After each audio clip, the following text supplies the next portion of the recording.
Muy buenas noches, amados amigos y hermanos aquí presentes. Es para mí un gran privilegio estar nuevamente con ustedes para hablarles la palabra de Dios. Ayer en la noche, hablábamos acerca de el libro de los 7 sellos, el libro de la redención. Y en esta noche continuaremos hablando sobre ese libro porque es el libro de los libros. Es el libro más importante para todos los seres humanos. Deseo leer en el capítulo 5 del Apocalipsis y verso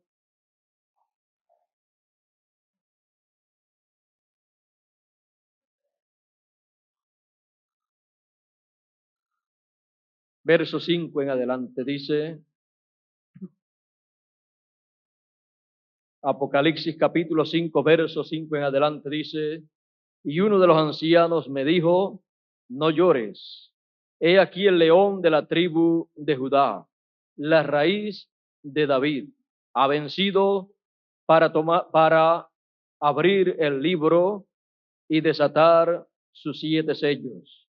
Y miré, y he aquí en medio del trono y de los 4 seres vivientes y en medio de los ancianos estaba un cordero como inmolado que tenía 7 cuernos y 7 ojos, que son los 7 espíritus de Dios enviados en toda la tierra. Y vino y tomó el libro de la mano derecha del que estaba sentado en el trono, y cuando hubo tomado el libro, los 4 seres vivientes y los 24 ancianos se postraron delante del Cordero, teniendo cada uno arpas y copas de oro llenas de incienso, que son las oraciones de los santos. Y cantaban un nuevo cántico diciendo, digno eres de tomar el libro y de abrir sus sellos, porque tú fuiste inmolado y nos has redimido para Dios con tu sangre de todo linaje y lengua y pueblo y nación, y nos has hecho para nuestro Dios reyes y sacerdotes, y reinaremos sobre la tierra. Que Dios bendiga su palabra en nuestros corazones y nos permita comprender su significado. Pueden tomar asiento si tienen la bondad.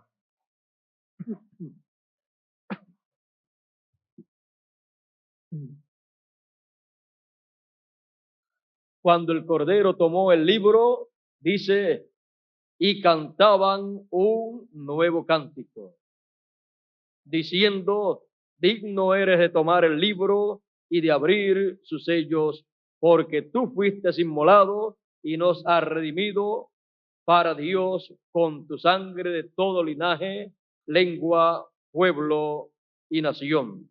Y nos has hecho reyes y sacerdotes para nuestro Dios.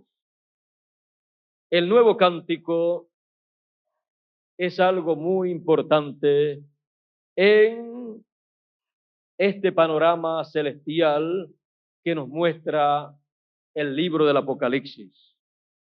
Y podemos ver que con este nuevo cántico hay una expresión muy grande relacionada al libro que solamente él podía tomar y relacionada a aquello que él ha hecho para sus hijos.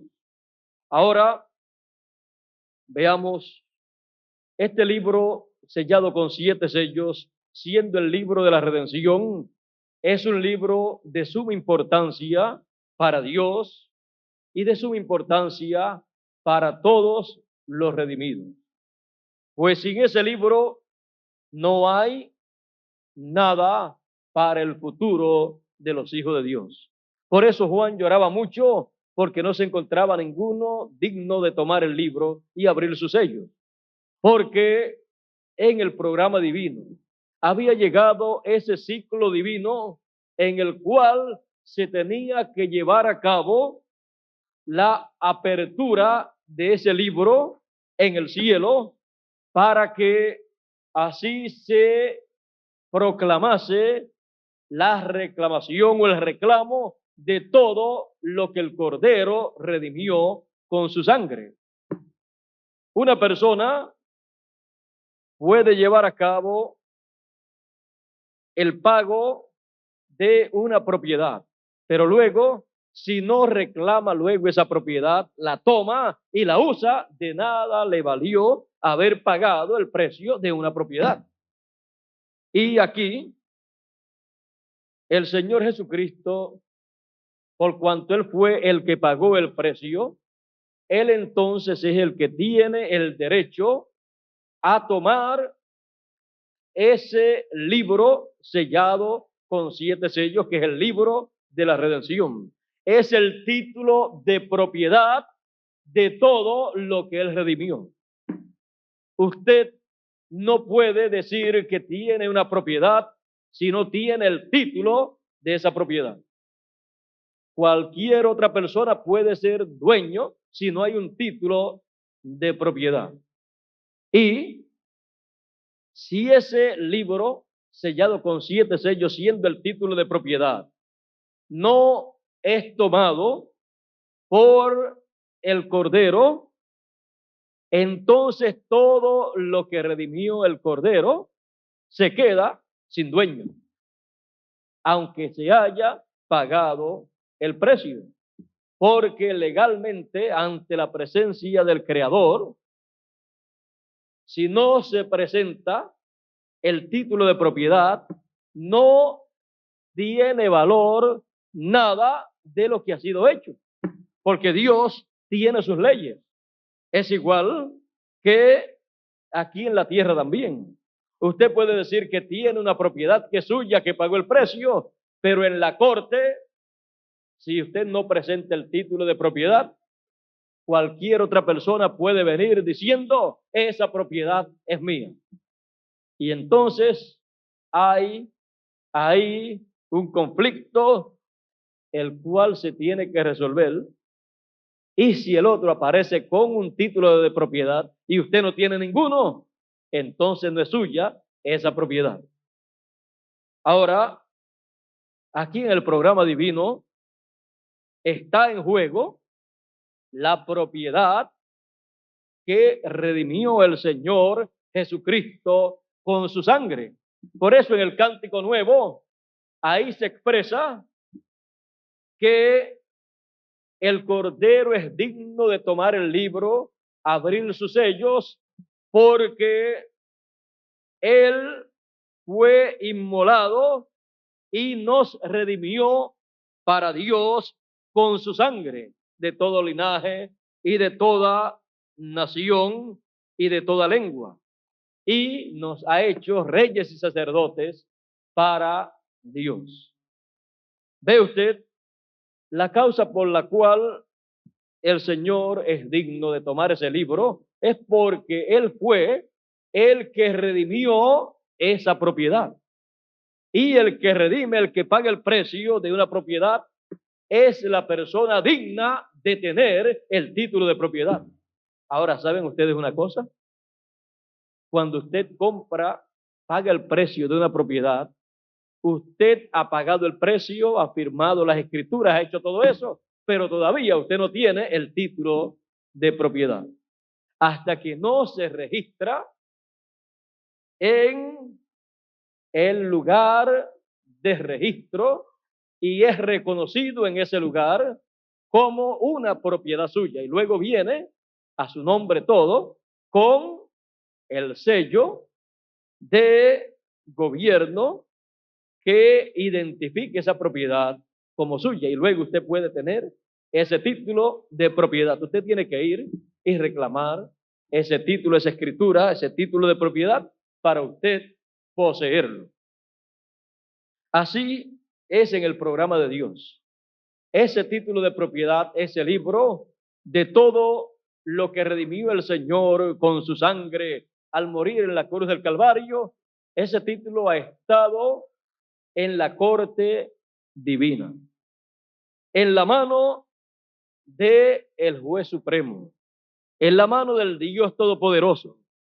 Y cuando el caso en el tiempo final llega a su solución final, entonces tiene que ser entregado en el tiempo señalado por el juez supremo, por el creador, tiene que ser entregado ese título de propiedad.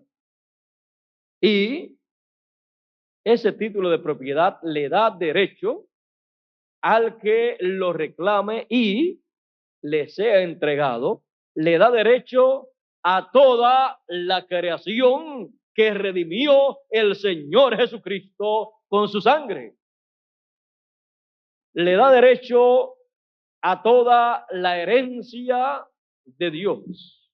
Por eso es tan importante ese libro, porque es el libro de la redención, el libro que posee toda la creación de los cielos y de la tierra.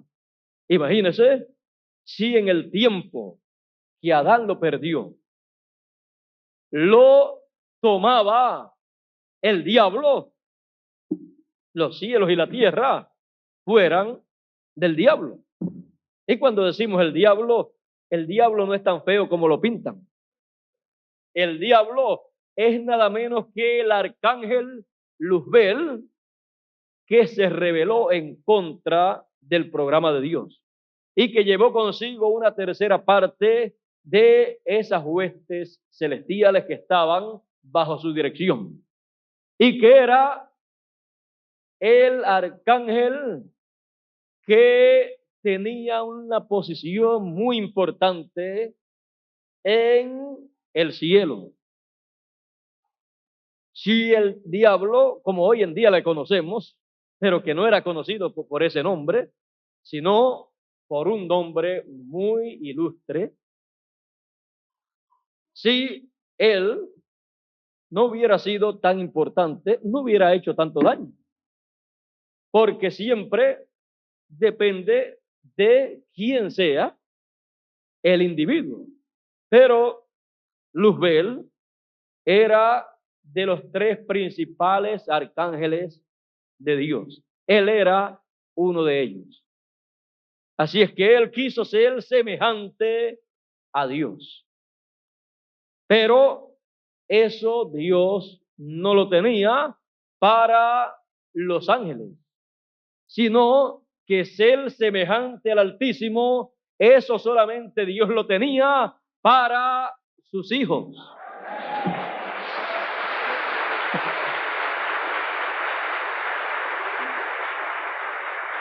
Y una cosa tan grande, tan maravillosa, que ese arcángel deseó, mire, usted y yo lo tenemos y algunas veces ni lo sabemos.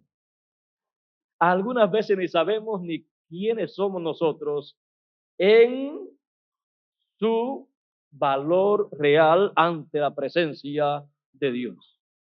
Mire, todo lo que Dios ha hecho, lo ha hecho por usted y por mí. Así es que si hay por ahí hacia arriba estrellas, planetas, constelaciones por millones, mire, todo lo ha hecho por usted y por mí. Porque antes de él determinar traernos a existencia a nosotros, él no había hecho estrellas, no había hecho constelaciones. Pero por causa de que él tenía en su programa traer personas semejantes a él mismo, él entonces también determinó un sinnúmero de cosas para él crear, para que fuese nuestra herencia.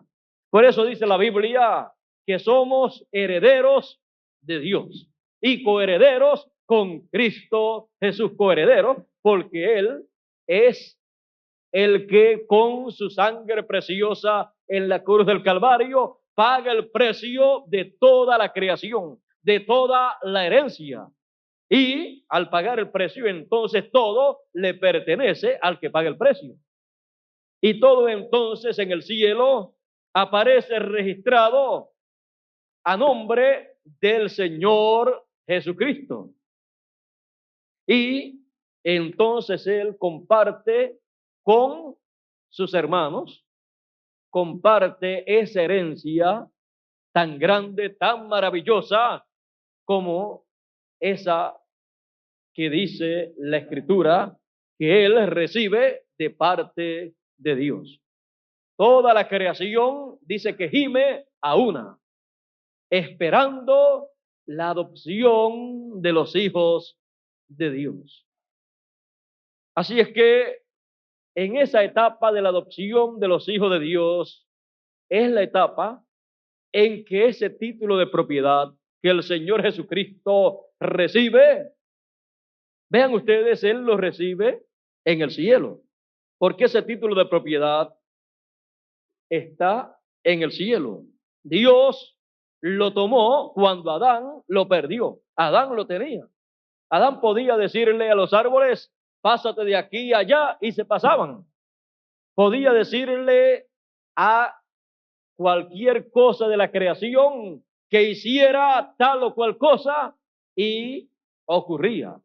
Le podía decir a un monte, pásate de aquí a allá, y se pasaría. ¿Por qué? Porque Adán era a imagen y semejanza de Dios.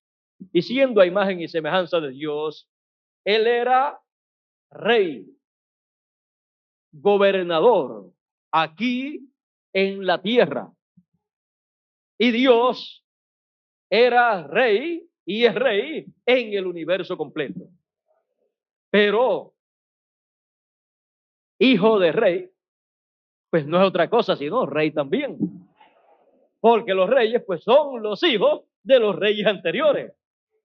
Y conforme al orden de Melquisedec, todos los hijos de Dios son reyes de acuerdo o según el orden de Melquisedec. Y Jesucristo es rey y sacerdote según el orden de Melquisedec, que es el orden del cielo. De ese orden, usted y yo somos reyes y sacerdotes. Así es que entienda, sepa bien que usted no es cualquier cosa aquí en la tierra, sino que es algo grande e importante aquí.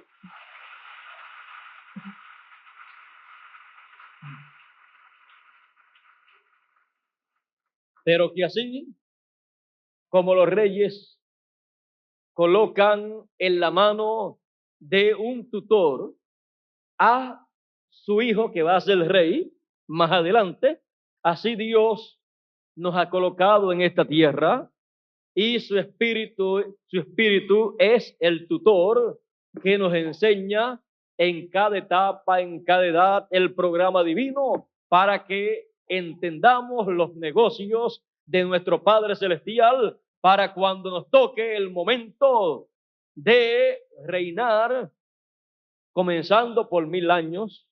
Eso va a ser solamente la muestra, porque 1000 años para Dios es como un día.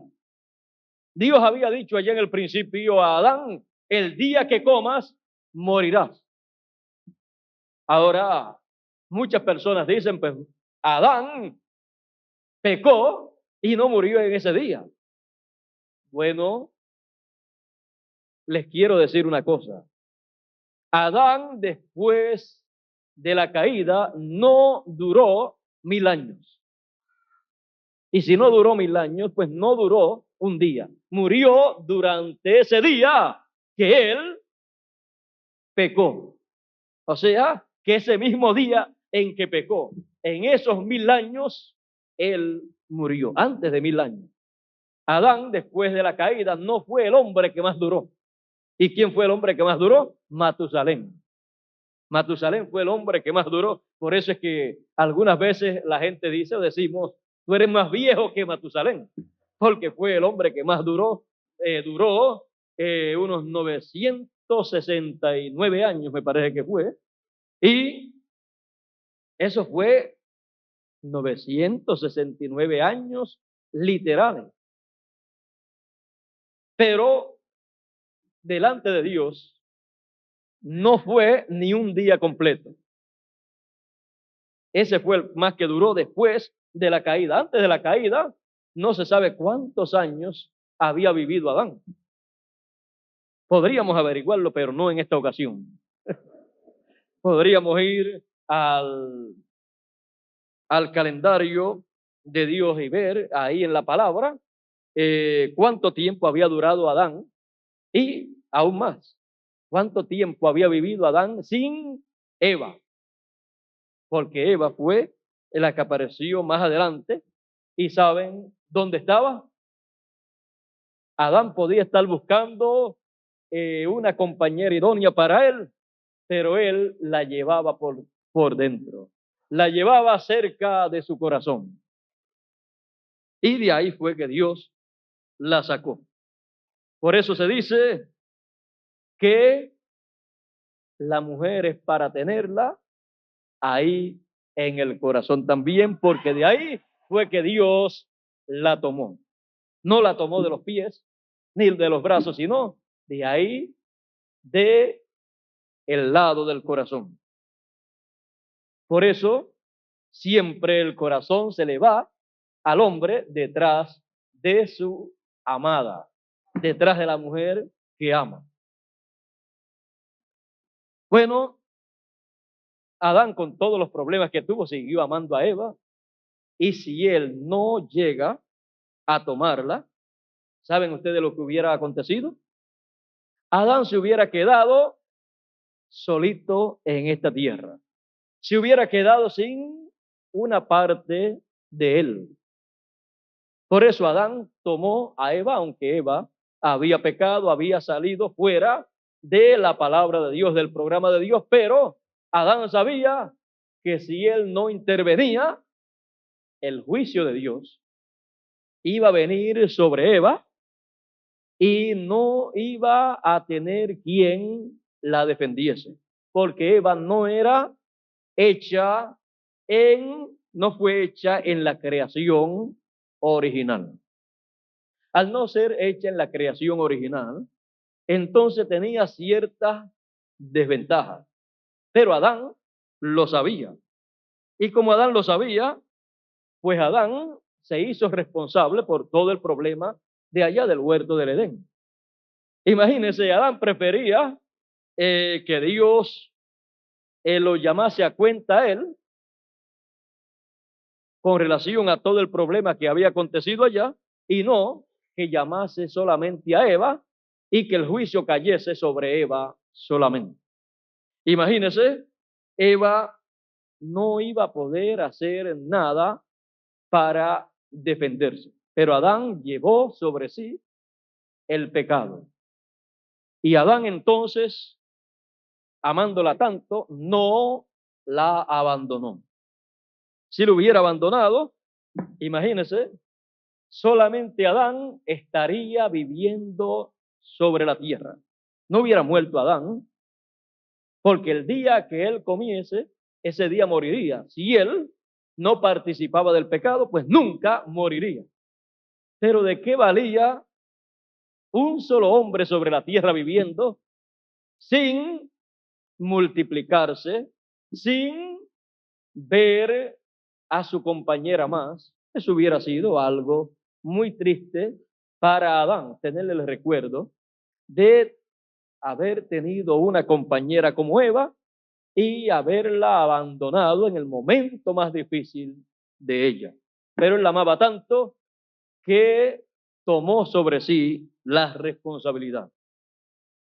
Eso vino a ser tipo y figura de lo que hizo el Señor Jesucristo en la cruz del Calvario y primeramente en el Getsemaní. Usted y yo nos merecíamos la muerte.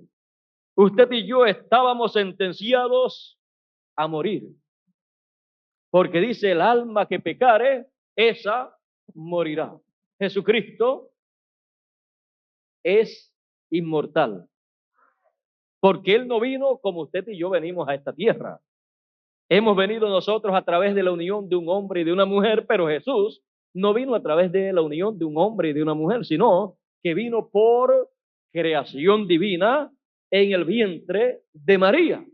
Así es que no hubo intervención de varón, no hubo intervención de sexo en la aparición de Jesús en esta tierra. Por eso él vino sin pecado.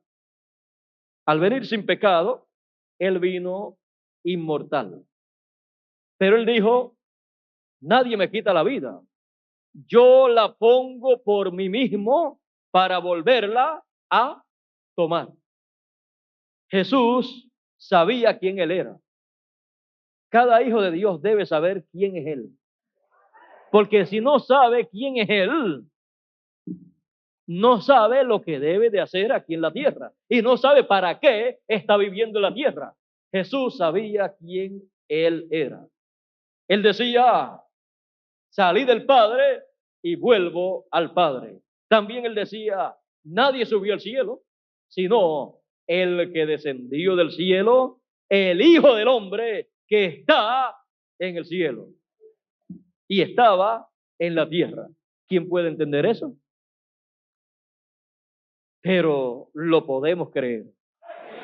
Porque él, siendo la palabra hecha carne, él podía estar en la tierra como hombre, su cuerpo en la tierra, pero él podía estar en otros lugares también. Él podía mirar y ver hacia otros lugares. Por eso él podía decir en una ocasión, como dijo, vayan a tal lugar y allí hay un burrito, un pollino hijo de asna, y está con su madre, desaten a la madre y tráiganme ese burrito, ese asno, para un propósito muy especial. ¿Por qué? Porque él, siendo profeta, teniendo las dos conciencias juntas y siendo la persona que era, él era nada menos que Melquisedec, aquel que le apareció a Abraham muchos cientos de años o miles de años atrás. Pero era Melquisedec que se había hecho carne, se había hecho hombre. La palabra Emmanuel quiere decir Dios con nosotros. En el principio era la palabra, el verbo era con Dios y el verbo era Dios. Y aquel verbo se hizo carne y habitó entre nosotros. Por eso es que en toda la escritura se dice que Jesucristo es Dios con nosotros. Dios encarnado, Dios hecho hombre. ¿Para qué? Para llevar a cabo una gran obra en el programa de la redención. San Pablo decía, grande es el misterio de la piedad de Dios. Dios ha sido manifestado en carne. Jesucristo es la manifestación de Dios en carne humana para pagar el precio de la redención, para pagar el precio de todo lo que está en ese libro sellado con 7 sellos. Y Jesucristo, sabiendo quién él era, sabiendo el propósito para el cual él había venido, conociendo bien la escritura, por eso él siempre decía, escudriñad las escrituras, porque en ellas os parece que tenéis la vida eterna y ellas son las que dan testimonio de mí. Las escrituras decían quién era Jesús. Decían que un niño habría de nacer, que la Virgen habría de concebir y tener un niño y que sería Emmanuel, sería Padre eterno, príncipe de paz, Dios fuerte. Pero la gente que no comprendían, que no entendían la escritura, decían que era Beelzebú, el príncipe de los demonios. Pero la escritura decía que era el príncipe de paz.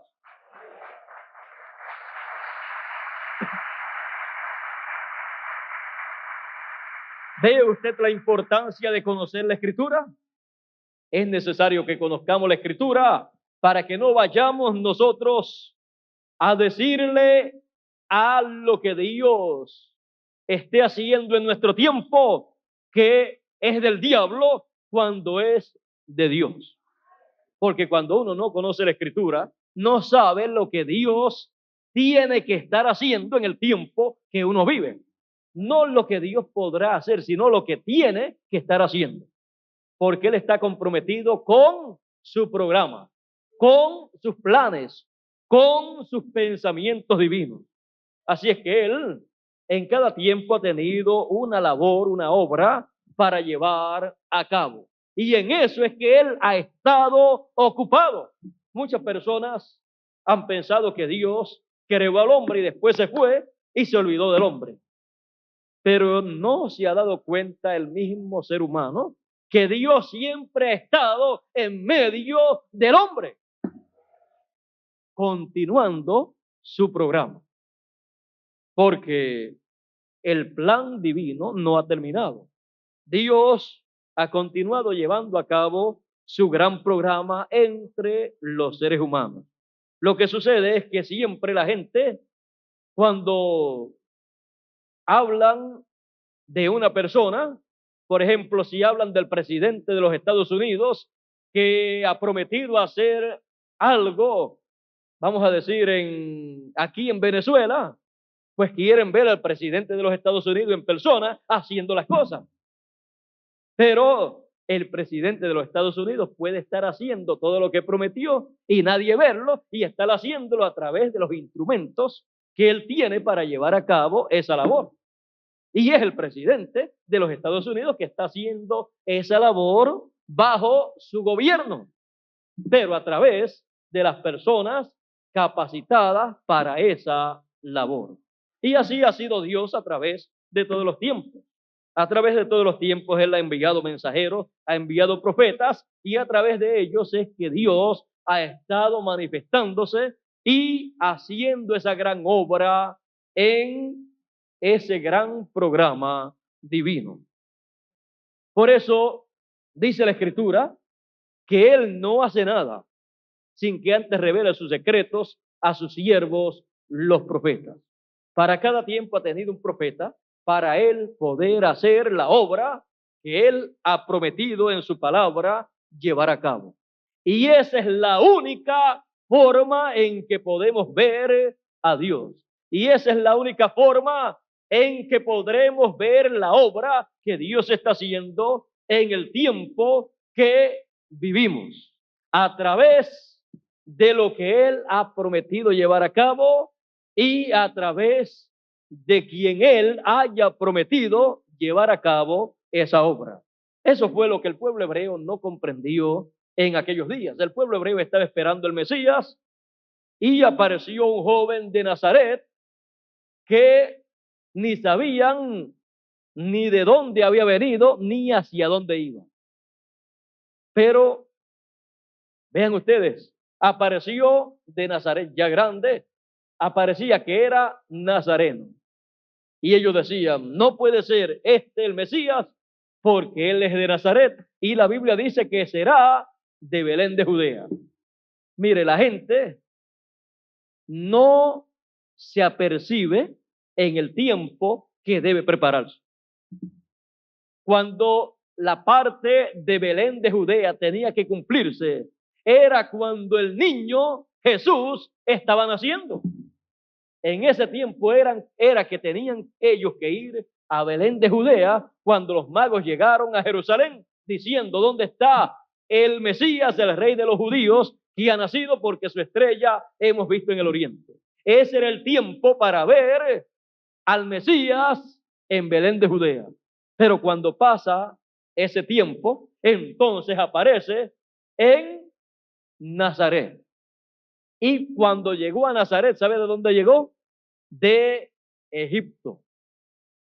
Porque Dios había dicho, el ángel del Señor le dijo a José, vete a Egipto porque Herodes busca al niño para matarlo. Allá estuvieron viviendo en Egipto hasta que murió Herodes, y entonces le dijo el ángel del Señor, le dijo a José, regresa vete a tu tierra, porque ya el que busca al niño para matarlo, ya murió. Entonces regresaron a su tierra, a Nazaret. Ahí se crió Jesús de Nazaret como un joven carpintero ebanista, un joven conocido entre toda la comunidad, un joven religioso, y así fue conocido Jesús, pero no era conocido como el Mesías prometido. Pero cuando llegó el momento para él comenzar su ministerio, él tuvo que reconocer quién él era, cuál era el propósito para el cual él había venido y comenzar a proclamar el programa de Dios para esos días. Y cuando comenzó así, muchos le malinterpretaron.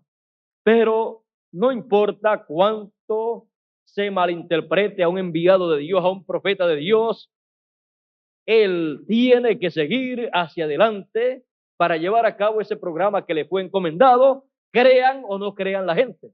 Él tiene que seguir adelante y Dios encargarse con la gente de que ellos puedan comprender lo que él está hablando.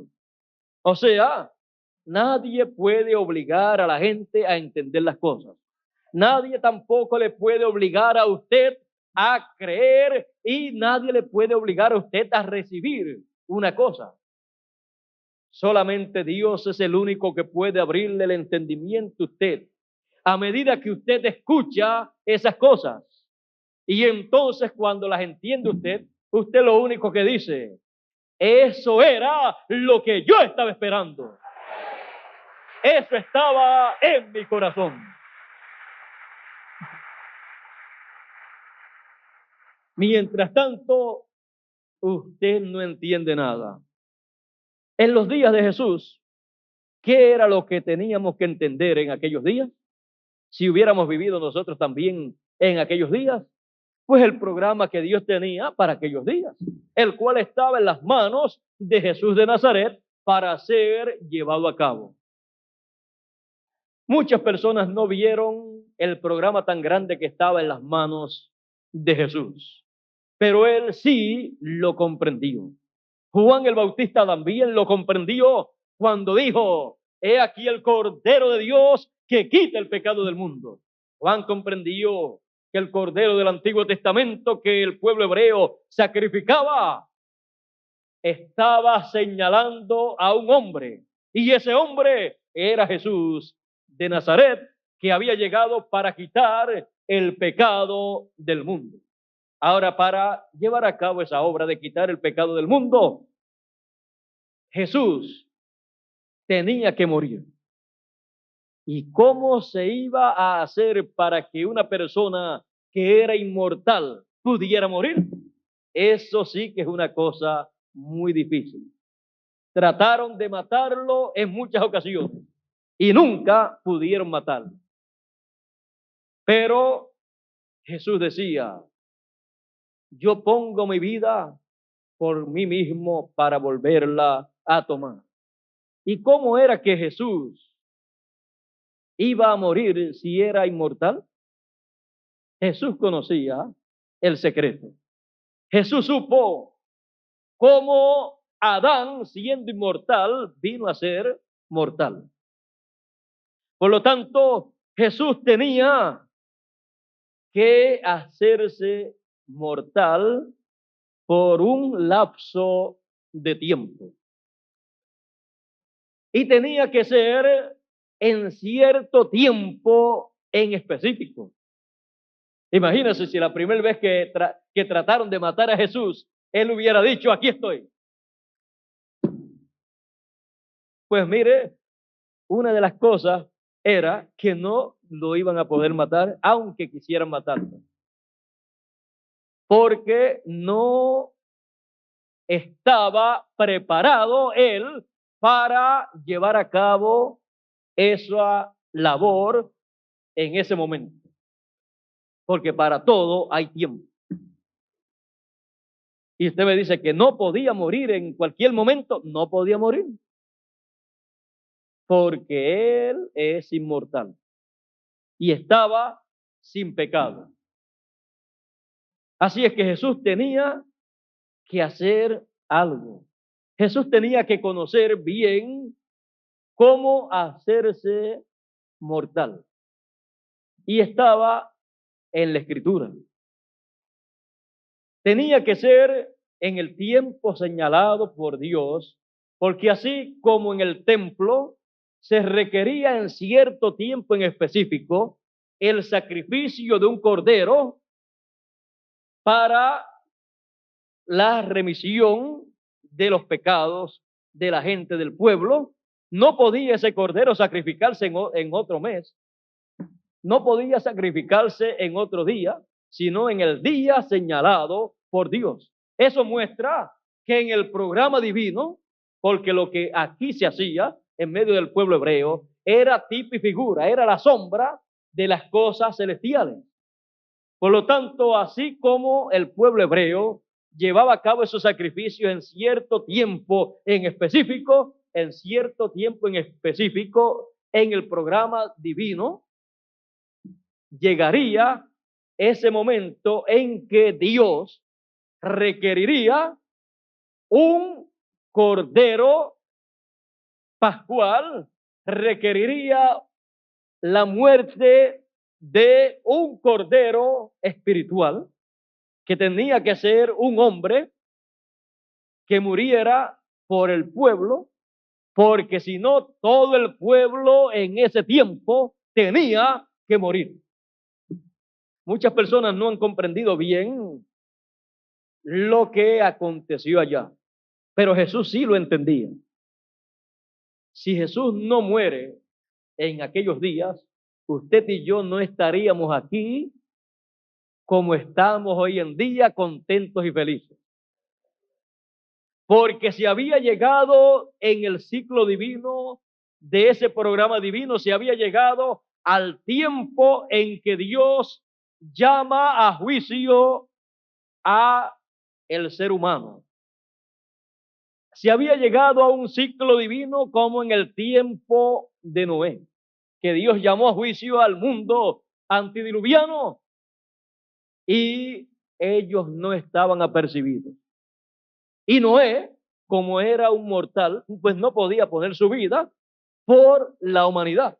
Solamente Noé recibió la revelación divina para hacer un arca, para escapar él con las personas que creyesen su mensaje, y solamente 8 personas con Noé pudieron creer aquello que parecía una herejía. Imagínense en aquel tiempo decir que vendría un diluvio, un aguacero de esos que iba a inundar la tierra. Eso era una locura. ¿Saben por qué? Porque no llovía en aquellos días. Así es que parecía un hombre loco diciendo que iba a acontecer algo que no había acontecido antes. Pero cuando Dios dice que va a acontecer algo, esa es la palabra de Dios que lo está hablando. Y la palabra de Dios es la palabra creadora. Y cuando Dios dice que va a hacer algo, primero tiene que ser hablado. Por lo tanto, es mejor estar prevenido cuando oímos que Dios ha dicho algo, porque después de eso tiene que acontecer. Ahora Noé escuchó de parte de Dios y lo repitió a la gente, y Noé con su familia, 8 personas por todas, pudieron creer, hacer el arca y meterse en el arca. Y los animales que fueron escogidos, los animales que fueron tocados por la mano divina, entendieron, comprendieron lo que iba a acontecer y entraron también al arca. Había muchos animales, pero entre todos ellos salieron algunos que parecían medios locos, porque meterse a aquella arca parecía una locura. Pero es como dice el apóstol San Pablo del Evangelio, que el Evangelio parece locura a los que se pierden, pero es potencia de Dios a nosotros. Así pasaba con el arca de Noé.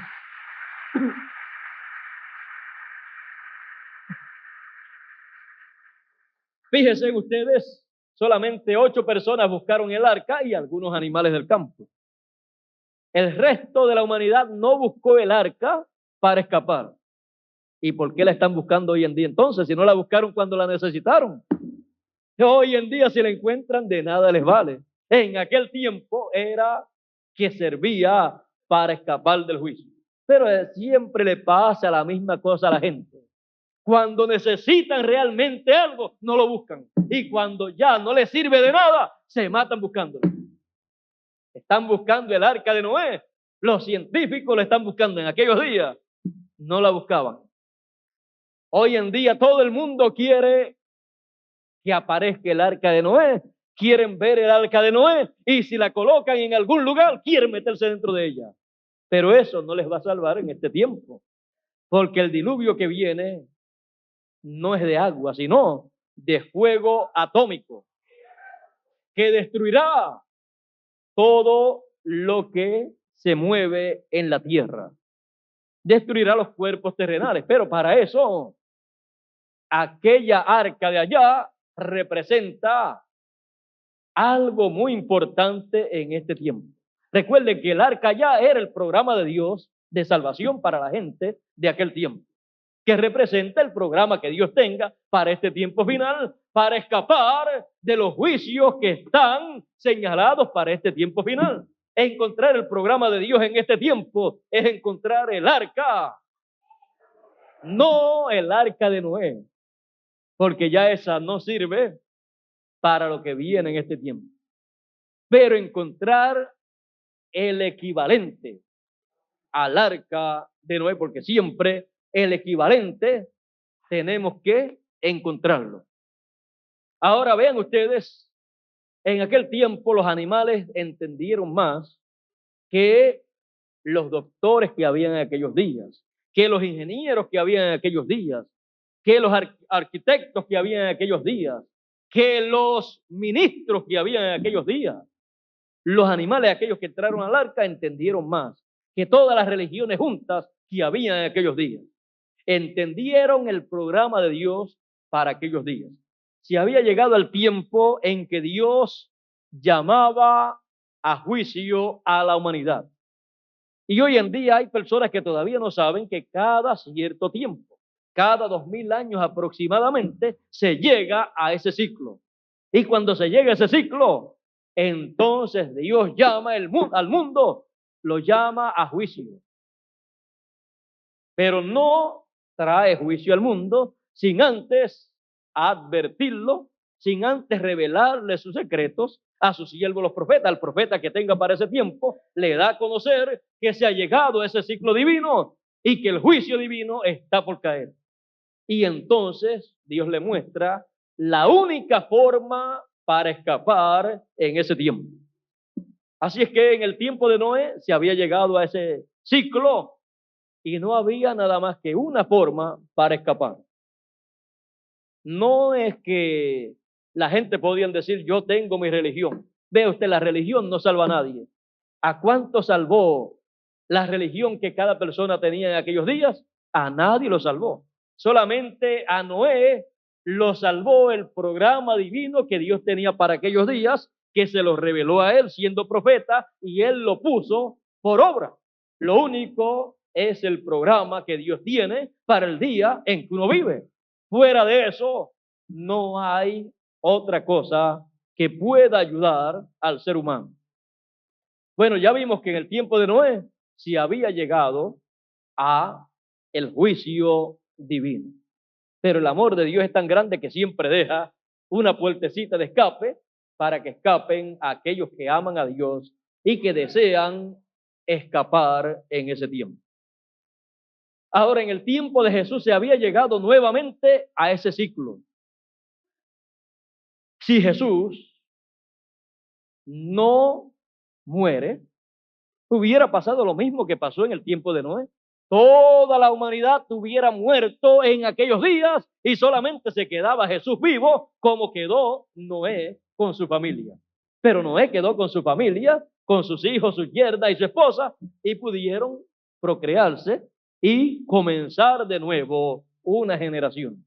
Pero Jesús estaba solito.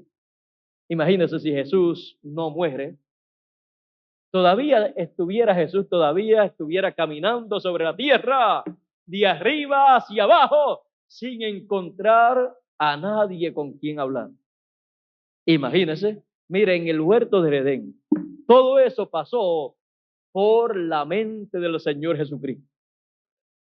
Él fue allí tentado a no aceptar el programa de Dios, a no aceptar la muerte en la cruz del Calvario. Por eso él decía, pasa de mí esta copa. Pero después a lo último dijo, mas no como yo quiera, mas como tú quieras. Si conforme a tu programa debe ser así, ya no voy a poner más resistencia.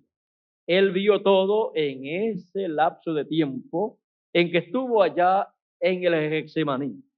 Vio también todos los beneficios que traería su muerte en la cruz del Calvario. Pero también él vio todo el desastre que vendría sobre la humanidad si él no moría.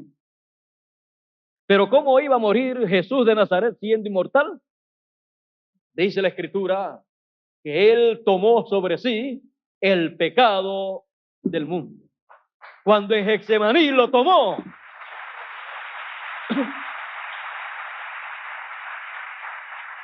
ahí Jesús se hizo mortal en el Getsemaní. Con razón sudó hasta gotas de sangre. No era nada de fácil.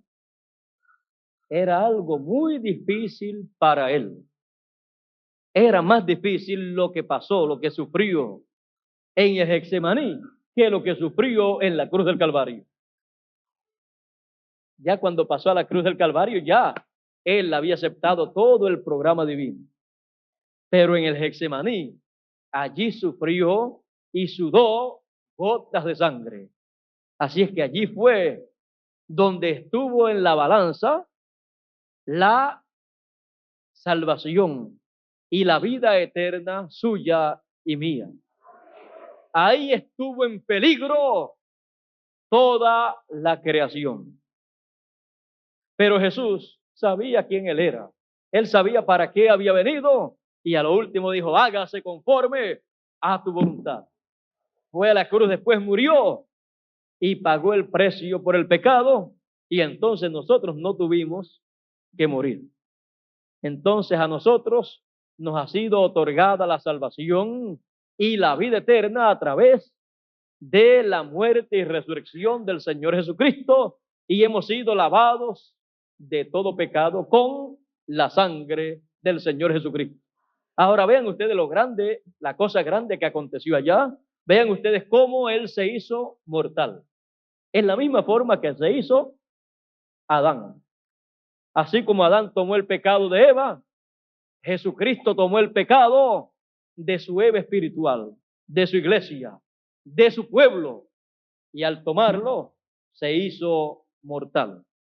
Pero por un lapso de tiempo hasta terminar la labor que tenía que hacer y luego volvió a tomar la vida y ascendió a los cielos. Gracias al Señor Jesucristo que murió en la cruz del Calvario para nosotros estar aquí en esta noche.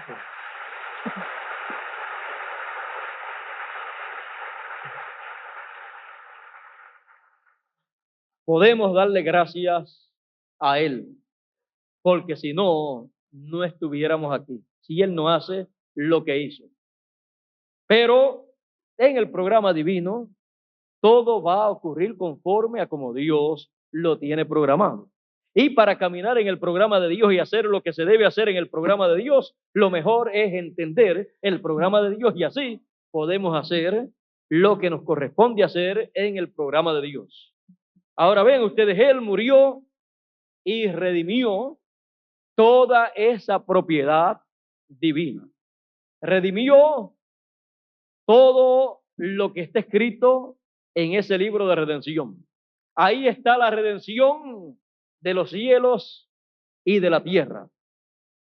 Por lo tanto, todo regresará a su lugar original. En este tiempo en que estamos viviendo y en este tiempo en donde aparece aquí este llamado para tomar el libro y abrir sus sellos, es un tiempo igual al tiempo de Noé y es un tiempo igual al tiempo del Señor Jesucristo 2000 años atrás. Es en el ciclo divino el tiempo en donde Dios llama a juicio a la humanidad. Y conforme al programa divino se tiene que desarrollar y se tiene que llevar a cabo el programa o la obra del león de la tribu de Judá en este tiempo para tomar el libro, abrir los sellos y reclamar todo lo que está redimido que aparece en ese libro. Pero eso el Señor Jesucristo no lo puede hacer como Cordero de Dios, porque la obra de Cordero de Dios fue para el tiempo en que Él vino 2000 años atrás, en su primera venida.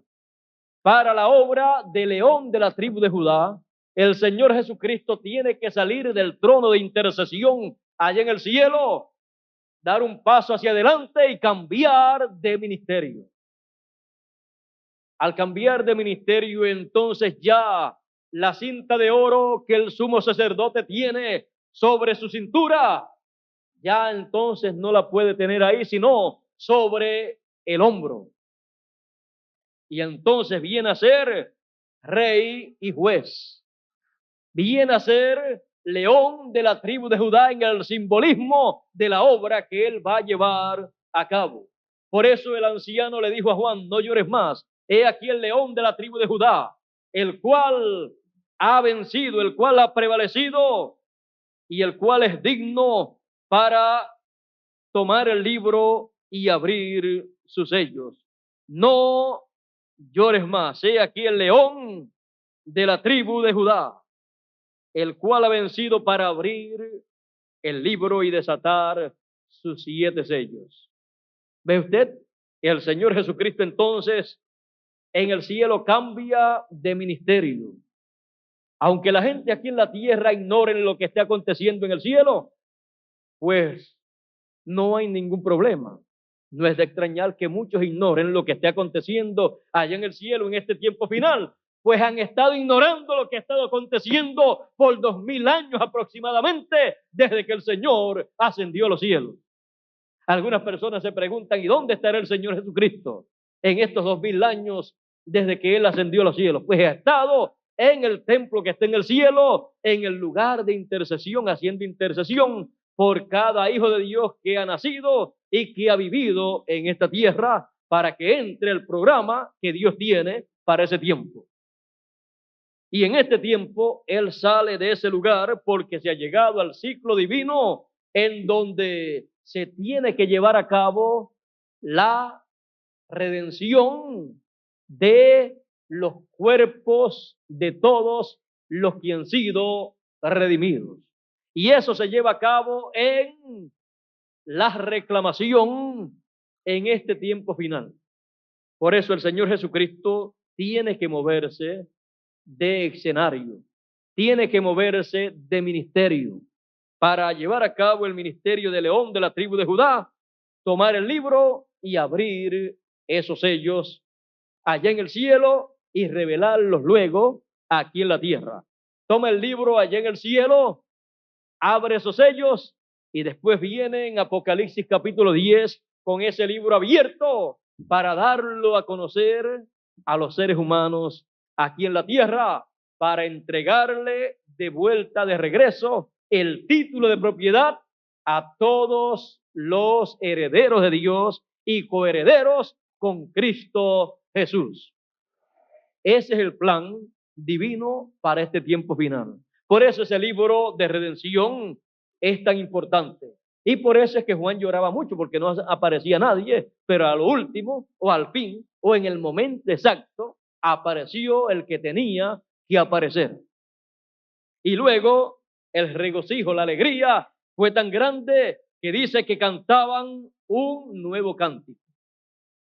un nuevo cántico.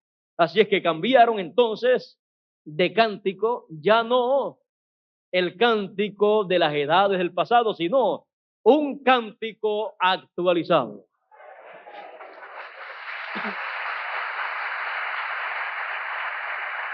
Un cántico de acuerdo al programa de Dios para el tiempo en que estas cosas tienen que tomar lugar. Y un nuevo cántico en este tiempo es muy importante. Ahora miren ustedes, siempre que nace un rey, hay un cántico nuevo. Y aquí aparece el Rey de Reyes y Señor de Señores, el león de la tribu de Judá.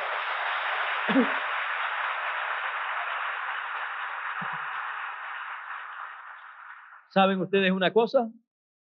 Que todas las cosas que ocurren en el cielo, él toma el libro allá en el cielo, abre los sellos allá en el cielo se forma un jubileo grande. ¿Por qué? Porque se ha entrado en el cielo en el ciclo del jubileo celestial, representado en el año del jubileo, en donde se proclamaba la libertad en toda la tierra, acá en esa fiesta del pueblo hebreo. ¿Y saben lo que ocurre en el cielo cuando se ha llegado a este ciclo? Que se proclama la libertad no solo en la tierra, sino en todo el cielo. Todas las huestes celestiales proclaman la llegada de ese ciclo de jubileo. Y cuando se proclama la llegada de ese ciclo, pues no puede llegar, no puede venir otra cosa a la gente que están en el cielo y a las que están en la tierra, sino jubileo. Un nuevo cántico de alegría, de regocijo para todas las huestes que están en los cielos y en la tierra. Ahora vean ustedes que estas huestes que están en los cielos dicen, porque tú fuiste inmolado y nos has redimido. Las huestes que están en los cielos han sido redimidas por la sangre del Señor Jesucristo. Bueno, no era de esperar que todos los santos que han muerto, no era de esperar que estuvieran en el cielo. Pues ahí están ellos cantando un nuevo cántico, proclamando esa gran victoria del amor divino, proclamando esa gran hora que ha llegado en el cielo, la cual se reflejará y se manifestará aquí en la tierra para los que estén viviendo en esta tierra también, para que vean y entiendan los misterios que están ocultos en ese libro misterioso de redención sellado con 7 sellos. Y recuerde una cosa, de todos los sellos, el 7º sello es el más importante para nosotros. Todos los demás sellos son importantes, pero el más importante de todos es el 7º sello, porque es el gran sello que dará lugar a las grandes cosas del programa divino en beneficio de nosotros. Así es que hablaremos mañana en alguna de las actividades, en la mañana o en la noche hablaremos acerca de ese 7º sello. Los 4 sellos anteriores muestran los 4 caballos, el blanco, el rojo, el negro y el amarillo, y un jinete cabalgando sobre esos caballos. Es el anticristo cabalgando, cambiando de colores su caballo, caminando a través de las edades de la iglesia para tratar de engañar y de destruir a todos los hijos de Dios. Pero Dios ha estado a través de las edades de la iglesia con su pueblo, trayéndoles el mensaje que corresponde a cada edad, y con ese mensaje llamando y recogiendo los escogidos y sellándolos en el reino de Dios y sellándolos con el Espíritu Santo hasta el día de la redención, hasta el día que en el cielo y en la tierra se ha de estar proclamando ese gran jubileo en donde el Cordero toma el libro, abre sus sellos y luego los da a conocer en la tierra. Estamos en el tiempo más grande de todos los tiempos. Estamos en el tiempo en que la segunda parte del programa de redención se estará llevando a cabo en estos días finales. La primera parte de ese programa fue en la primera venida del Señor Jesucristo como Cordero de Dios. La segunda parte de ese programa es en la manifestación del Señor como el león de la tribu de Judá, Rey de reyes y Señor de señores. Ahí Él concluye ese programa de redención, llevando a cabo la redención de nuestros cuerpos terrenales. Y todo eso en el tiempo de la apertura de ese libro misterioso, de ese libro de redención, el cual se ha estado cumpliendo a través de las edades, cada cosa en su tiempo, pero que no estaba abierto al público para entender que lo que ha estado aconteciendo a través de las edades es lo mismo que está sellado en ese libro con 7 sellos sellados. Pero que en este tiempo final se conocerá todo eso y sobre todo el misterio del séptimo sello, en donde los 7 truenos emiten sus voces para revelar el misterio del séptimo sello y para darle la fe para el rapto a todos los hijos de Dios y la fe, la revelación, porque fe es revelación, la revelación para ser transformados en este tiempo final. ¿Cómo usted va a ser transformado si no sabe cómo tiene que hacer para ser transformado? Es como una persona que quiere ir a los Estados Unidos de América y no sabe cómo hacer para llegar allá. Se puede montar en un tronco de un árbol allá en el río y decir, yo me voy para los Estados Unidos, despedirse de todo el mundo y llegar a cualquier lugar, menos a los Estados Unidos de América. Lo más seguro es que llegue allá a el mar, si es que lo dejan llegar.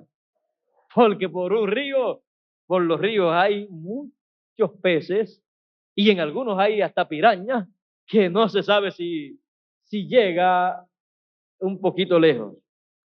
Eso le pasa a la persona que no sabe para dónde va, que solamente sabe el nombre del lugar para dónde va, pero no sabe cómo tiene que hacer para llegar a ese lugar. Y eso es lo que le pasa a la gente hoy en día que han leído la Biblia. Todos han leído que va a acontecer un rapto. Todos han leído que vamos a ser trasladados al cielo. Todos han leído que nos vamos para el cielo. Pero hay que saber cómo, cuándo y cómo prepararse para ese viaje.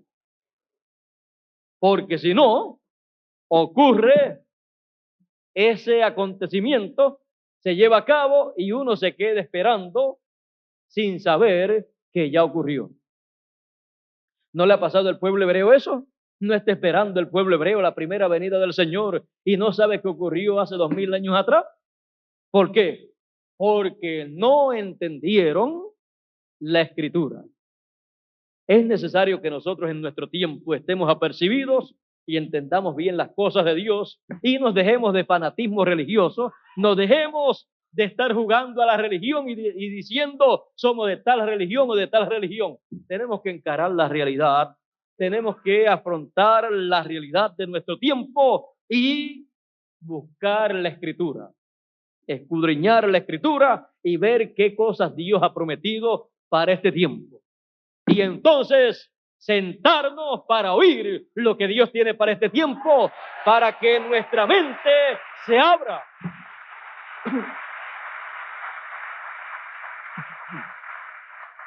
Miren, hoy en día toda la gente está esperando la venida del Señor, como el pueblo hebreo estaba esperando la venida del Señor. Pero ¿qué saben acerca de la venida del Señor? Hágale a todas las religiones, hágale la pregunta cumbre que todos desean saber, o que todos desean la respuesta. Pregúntele, ¿dónde ha de cumplirse la venida del Hijo del Hombre en los días finales? Ahí seguida todo el mundo se calla, no sabemos, no sabemos. Lo mismo que decían en los días del Señor Jesucristo. Cuando el Señor Jesucristo estaba predicando, le dijeron, ¿con qué autoridad tú haces esas cosas? Él le dijo, yo le voy a decir con qué autoridad yo las hago, pero ustedes me dicen, me contestan una sola pregunta que yo les voy a hacer. Si ustedes me la contestan, yo le contesto la de ustedes. Eso se llama dando y dando. Así es que ustedes quieren una respuesta, quieren saber con qué autoridad yo hago esto. Pues yo quiero saber la respuesta de una pregunta que yo tengo para ustedes. El bautismo de Juan, ¿de dónde era? ¿Del cielo o de los hombres? Una pregunta tan sencilla la podían contestar, pero ellos pensaron seguida en sus corazones, si decimos de los hombres, toda esta gente cree que Juan era profeta y nos van a apedrear a nosotros, así que no podemos decir que era de los hombres. Y si decimos del cielo, entonces Jesús nos va a decir, ¿y por qué no creyeron y se bautizaron? Así es que nos colocó entre la espada y la pared.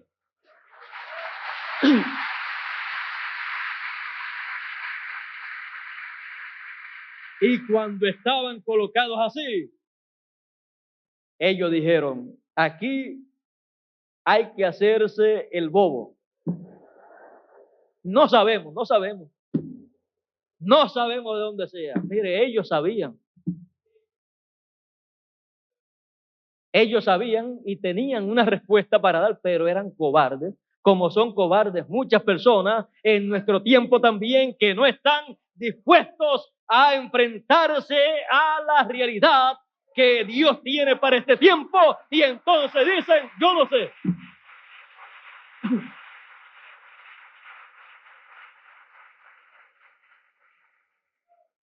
Jesús le dijo, pues yo tampoco les digo con qué autoridad yo hago estas cosas.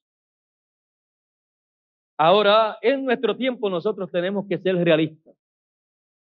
No podemos estar haciéndonos los religiosos. Tampoco podemos meternos a una iglesia para decir, nosotros queremos buscar de Dios, nosotros queremos ser buenos, nosotros somos personas buenas. Mire, todo eso es bueno, pero eso no vale lo suficiente para usted estar preparado para la transformación que viene.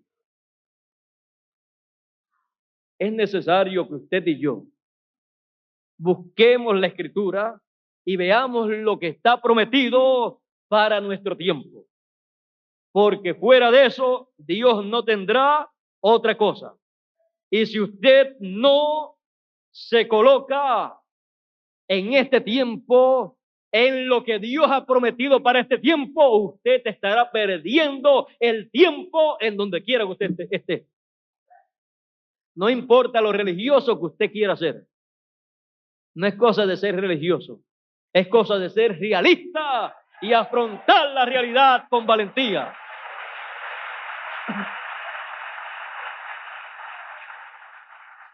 ¿Quién era más religioso? ¿El sumo sacerdote o Pedro el pescador, que cuando había peligro sacaba la espada y hasta una oreja le cortó a uno?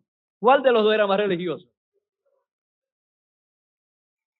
El sumo sacerdote era más religioso, pero el sumo sacerdote fue el que dijo de Jesús, ha blasfemado, no hay más motivo para estar juzgándolo porque ya ha blasfemado.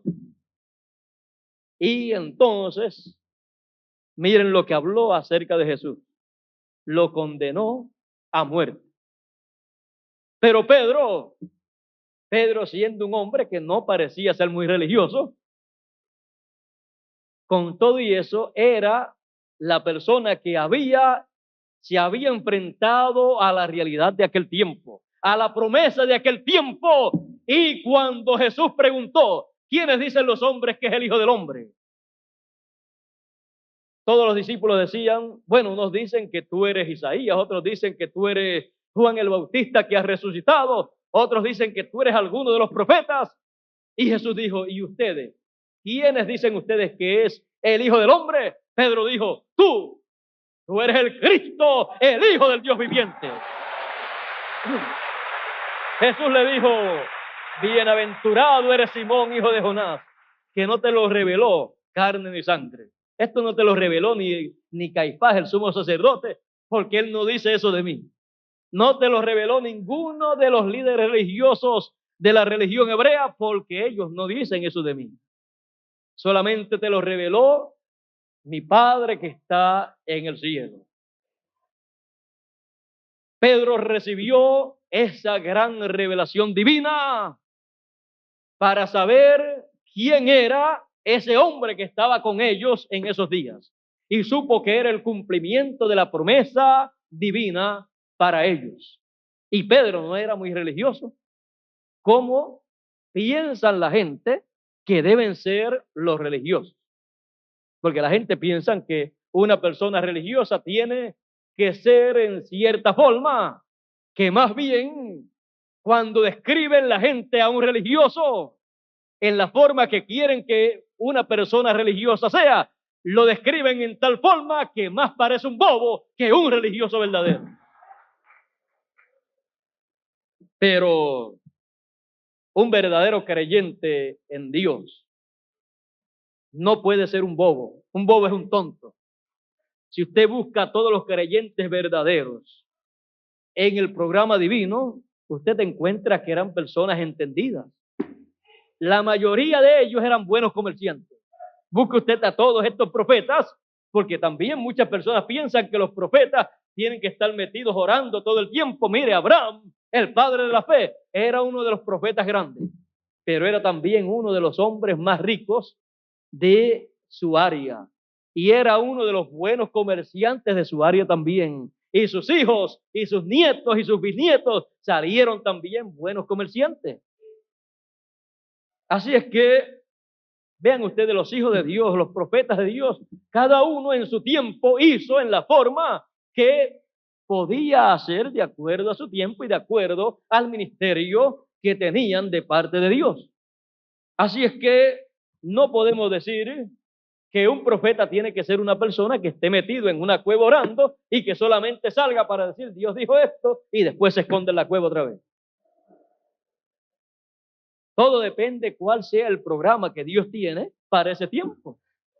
Dios no va a tener a un mensajero preso en tal forma que él no pueda sentirse libre, porque entonces el libre albedrío que Dios le ha dado a todos los seres humanos no se lo puede quitar a un profeta que él envíe.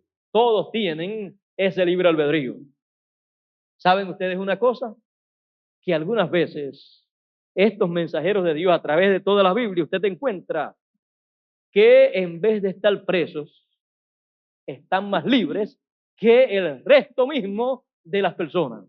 ¿Por qué? Porque conocen bien el programa de Dios, saben lo que es el libre albedrío y entonces se sienten libres para llevar a cabo el programa de Dios. Bueno, y si le dijese un sinnúmero de cosas que podemos decir a través de la Biblia, usted se sorprendería en cuanto al trato que Dios tiene a través de las edades, de los siglos y de las dispensaciones con sus mensajeros y con su pueblo. Así es que, vean ustedes, tenemos nosotros que ser realistas en este tiempo, para que así nosotros no pasemos por alto lo que corresponde a nuestro tiempo. Es muy bueno decir, yo creo el mensaje que Noé predicó, pero tenemos que buscar el equivalente en nuestro tiempo a ese mensaje. También creemos en todos los apóstoles y en Jesús de Nazaret. Pero tenemos que buscar la obra de Dios, la obra de Jesucristo en este tiempo en que vivimos. Y tenemos que afrontar la realidad en este tiempo. Y tenemos que hacer como dijo el Señor Jesucristo. Ahora ven ustedes, hicimos una pregunta o le hicimos una pregunta a todas las religiones. ¿Dónde está señalado en el programa de Dios? ¿O en dónde debe cumplirse la venida del Hijo del Hombre en los días finales? Ahí todo el mundo se queda callado. Ahí todo el mundo esconde los títulos, los doctorados de divinidad, de teología, los esconde, porque ya ahí se requiere no un doctorado de divinidad ni de teología, sino que se requiere el ministerio de Dios señalado para este tiempo. En palabras más claras, se requiere un ministerio profético, porque la palabra, la revelación divina solamente viene a los profetas. Porque no hará nada el Señor sin que antes revele sus secretos a sus siervos, los profetas. Y si aparece un ministerio así, entonces todos los teólogos, todos los doctores en divinidad, entonces se pueden sentar a aprender algo que no les habían enseñado en los seminarios y en los institutos y en las universidades. Y entonces se les podrá decir, lo único que te falta para el doctorado en divinidad lo vas a recibir de ese ministerio. Porque es lo único que le falta, todo lo demás lo han estudiado. Se conoce en la Biblia de Génesis a Apocalipsis, solamente le falta recibir la enseñanza de ese ministerio profético que estará en el tiempo final para enseñar todas esas cosas, como dice el Señor Jesucristo. Yo, Jesús, he enviado mi ángel, mi mensajero, mi último profeta, porque un ángel es un mensajero, es el último profeta, el Benjamín de todos los profetas, el más pequeño de todos en el reino del Señor. Dice, yo Jesús he enviado mi ángel para daros testimonio de estas cosas en las iglesias. Todas las iglesias tendrán la oportunidad de recibir la enseñanza, el testimonio de ese mensajero para aprender las cosas que no han podido aprender a través de los siglos, porque son cosas que corresponden exclusivamente a ese ministerio que el Señor Jesucristo enviará. Si no fuese necesario, pues Él no lo enviaba. ¿Para qué Él va a enviar una cosa que no es necesaria? Pero es necesaria. Y cuando esté funcionando, ya no se estarán preguntando la gente dónde va a cumplirse la venida del Hijo del Hombre, porque es que nos tiene que interesar dónde va a ser la venida del Hijo del Hombre, cómo va a ser, porque todo eso es el misterio que está escondido en el séptimo sello. Y como el Señor Jesucristo dijo las siguientes palabras, pues hay que hacer eso que Él dijo, por lo tanto tenemos que saber cómo, cuándo y dónde será la venida del Hijo del Hombre. Porque el Señor Jesucristo dijo, velad pues, ¿velando qué? ¿Por qué vamos a velar? Por la venida del Hijo del Hombre. Velad pues orando en todo tiempo, que seáis tenidos por dignos de evitar todas estas cosas que han de venir, esos juicios divinos que han de venir, pues que seamos dignos de evitar esos juicios y de estar en pie delante del Hijo del Hombre. Él dice que oremos para que seamos dignos de evitar las cosas que vendrán, los juicios, y estar en pie delante del Hijo del Hombre. ¿Cómo no nos va a interesar entonces a nosotros saber dónde, cuándo y cómo va a ser la venida del Hijo del Hombre? Nos tiene que interesar. Si no nos interesa, nos pasaría lo mismo que le pasó al pueblo hebreo, que no se interesó en la venida del Hijo del Hombre allá, y unos decían, este no puede ser el Mesías, porque unos decían, miren cómo la gente tratan de defenderse. Algunos decían, tiene que ser de Belén, pero no todos decían así. Otros decían, Este no puede ser, porque este es de Nazaret, este es nazareno y nosotros lo conocemos a él conocemos a sus hermanos, conocemos a sus padres, y cuando el Mesías venga, cuando el Cristo venga, no se sabrá de dónde será. ¿Ve? Siempre unos se van de un lado, otros se van de otro. Y no conocieron al Hijo del Hombre en su venida para estar en pie delante del Hijo del Hombre en aquellos días. Pero para el tiempo final, Él dice que oremos para que seamos tenidos por dignos de evitar los juicios que vendrán y velemos por la venida del Hijo del Hombre para estar en pie delante del Hijo del Hombre en su venida. Por lo tanto, queremos nosotros saber dónde tiene que cumplirse la venida del Hijo del Hombre. Y cuando estemos recibiendo la enseñanza apocalíptica, mire, vamos a saber que la venida del Hijo del Hombre será en el occidente, porque dijo el Señor Jesucristo que la venida del Hijo del Hombre sería como el relámpago que sale del oriente, en donde fue la primera, y se muestra en el occidente, en donde será la segunda venida del Hijo del Hombre. Y cuando descubramos que será en el occidente, y descubramos que el occidente es América, mire, la alegría y el regocijo nuestro va a ser tan grande.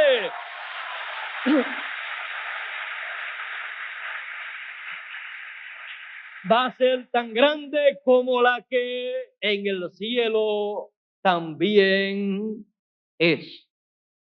Y vamos a descubrir que hemos sido bendecidos con las bendiciones finales de Dios para la humanidad.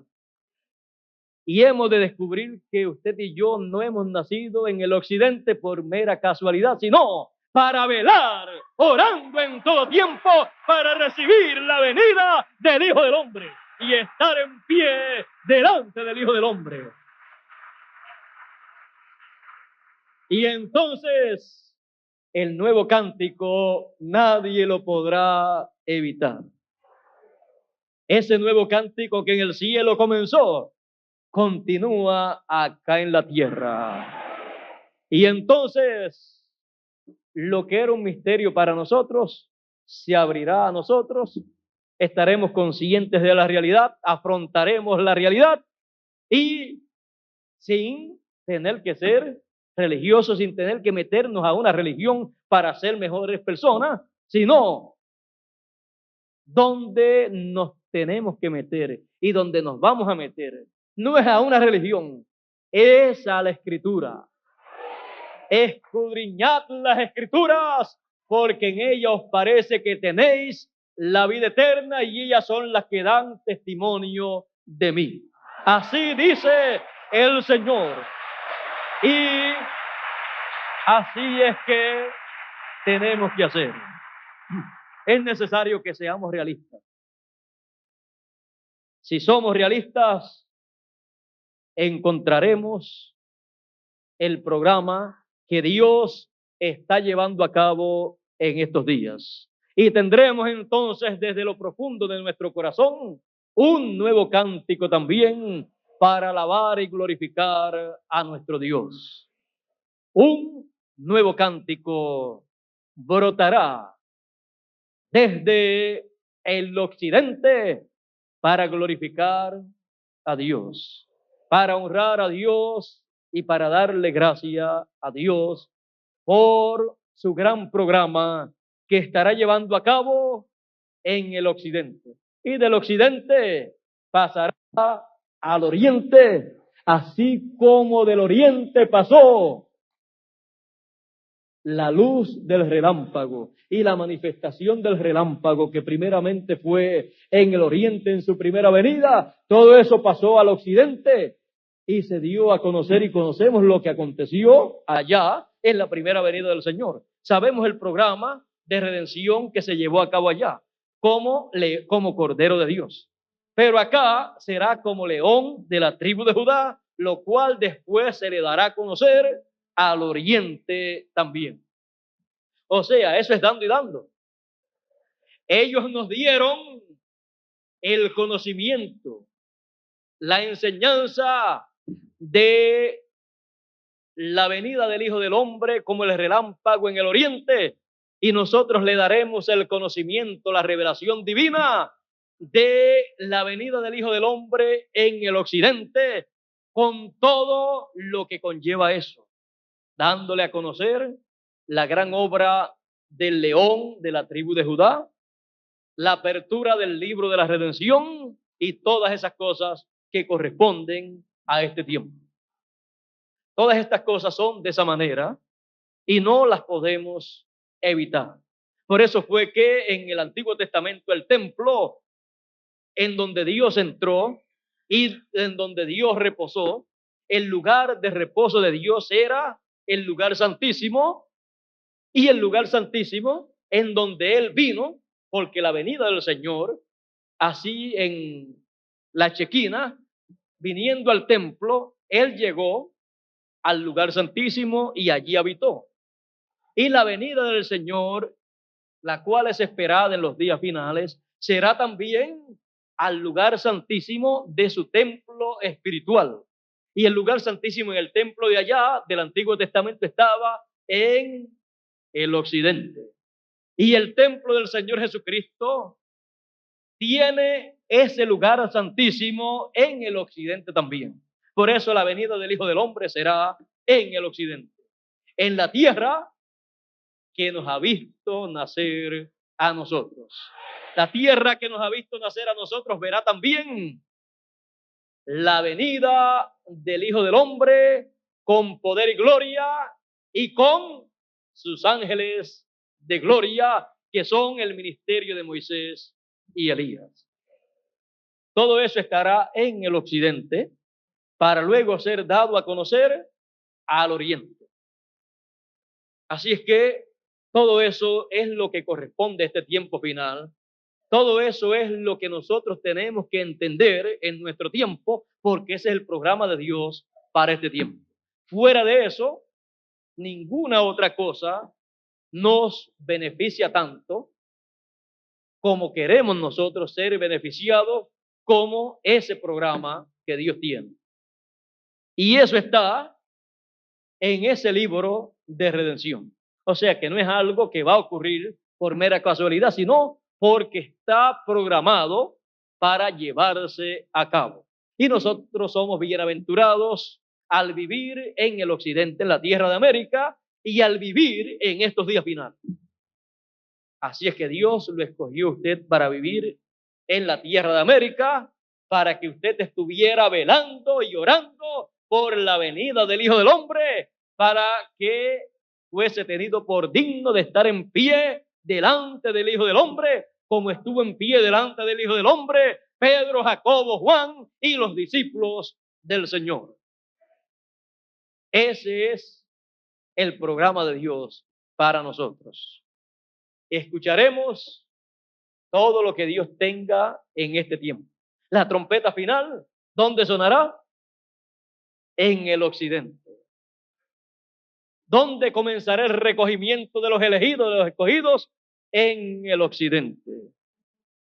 Todo eso lo entenderemos en la apertura de ese libro misterioso, de ese libro de redención, y entonces tendremos un nuevo cántico. Dios les bendiga, Dios les guarde. Muchas gracias por vuestra amable atención y hasta mañana, Dios mediante, en la mañana, en que estaremos nuevamente aquí reunidos para continuar hablando del programa de Dios, que es lo más importante para todos nosotros, es lo más que nos interesa y es lo que en realidad tiene valor. Dejo con ustedes a nuestro hermano Miguel Bermúdez Marín para que concluya en esta noche nuestra parte y así podamos descansar para mañana estar nuevamente aquí. Puede pasar nuestro hermano Bermúdez. Ya yo creo que con lo que hemos hablado tenemos suficiente para entender muchas cosas del programa de Dios y saber la bienaventuranza grande que tenemos. No dejemos perder esa gran bendición que tenemos. Bueno, que pasen todos muy buenas noches.